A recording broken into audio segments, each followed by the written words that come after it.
સૌરાષ્ટ્રનો સૌથી મોટો અને ભાવનગર શહેર અને જિલ્લાની જીવાદોરી સમાન પાલિતાણા સ્થિત શેત્રુંજી ડેમ છલકાયો છે।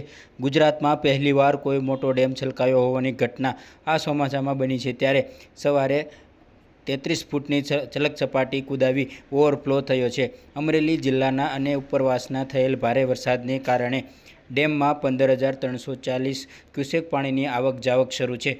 હાલ ડેમના તમામ 59 દરવાજા 2 ફૂટ ખોલી નાખવામાં આવ્યા છે, જ્યારે નીચાણવાળા 17 ગામોને એલર્ટ પણ કરવામાં આવ્યા છે।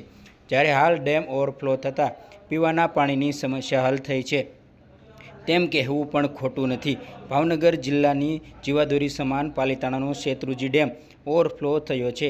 ડેમના દરવાજા 2 ફૂટ ખોલાયા છે, ત્યારે ડ્રોન કેમેરાથી લેવાયેલા સુંદર રમણીય દ્રશ્યો સામે આવ્યા છે। પાલિતાણાના શેત્રુંજી ડેમમાં વધી રહેલી પાણીની આવકના પગલે 17 ગામો એલર્ટ પર મુકાયા છે। ડેમ હાલ 15,340 ક્યુસેક પાણીની આવક જાવક સાથે ચાલુ હોય ગામોને એલર્ટ કરવા સૂચના અપાઈ છે।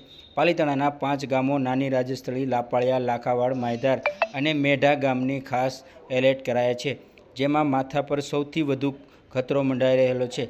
તો તળાજાના 12 ગામો ભેગાળી, દાત્રડ, પિંગળી, ટીમાણા, સેવળિયા અને રોયલ, માખણીયા, તળાજા, ગોરખી, લીલીવાવ, તરસરા અને સરતાનપર ગામને પણ એલર્ટ કરવામાં આવ્યા છે।